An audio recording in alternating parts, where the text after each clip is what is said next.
লক্ষ্য প্রত্যাবর্তন, সে কারণে কোনো রকম ফাঁক ফোকর রাখতে চাইছে না ঘাসফুল শিবির। সেই লক্ষ্যেই রাজ্যের 40টি বিধানসভা আসনে নির্বাচন কমিটি গড়ল তৃণমূল।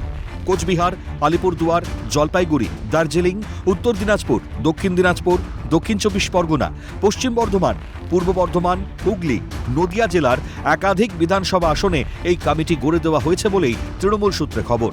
উল্লেখযোগ্যভাবে এর মধ্যে মেমারি বিধানসভায় 103 জন, আউশগ্রাম বিধানসভায় 109 জন এবং আরামবাগে 51 জনের এই কমিটি করা হয়েছে।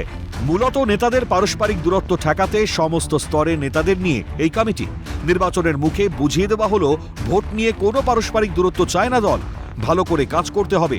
প্রসঙ্গত, এর মধ্যে একাধিক বিধানসভায় নয়া প্রার্থী আনা হয়েছে। সরাসরি না বললেও বহু বিধানসভা আসনে চাপা গুঞ্জন রয়েছে, তাই এই সিদ্ধান্ত বলে মনে করা হচ্ছে। সমস্ত দ্বন্দ্ব ভুলে নির্বাচনে অংশ নেওয়ার কথা বলা হয়েছে ঘাসফুল শিবিরের শীর্ষ স্তর থেকে। ইতিমধ্যেই ময়দানে নেমে প্রচারে ঝড় তুলেছেন তৃণমূল সুপ্রিমো মমতা বন্দ্যোপাধ্যায় থেকে তৃণমূলের সর্বভারতীয় সাধারণ সম্পাদক অভিষেক বন্দ্যোপাধ্যায়। একের পর এক জনসভার মাধ্যমে সাধারণ মানুষের মধ্যে মিশে যাওয়ার চেষ্টা করছেন তারা। একদিকে বিজেপির বিরুদ্ধে বঞ্চনার অস্ত্র, অন্যদিকে এসআইআরে সাধারণ মানুষের হয়রানির কথা মানুষের কাছে পৌঁছে দিচ্ছেন তারা। স্বাভাবিকভাবেই এই পরিস্থিতিতে দল যাতে ঐক্যবদ্ধ থাকে, সেই কারণেই এই কমিটি গঠন বলেই মনে করছেন রাজনৈতিক কারবারিদের একাংশ। দলের এই সিদ্ধান্তে ঘাসফুল শিবির কতটা সুবিধে পায়, উত্তর মিলবে ভোট বাক্সেই। রাজা সাহার রিপোর্ট, ক্যালকাটা নিউজ।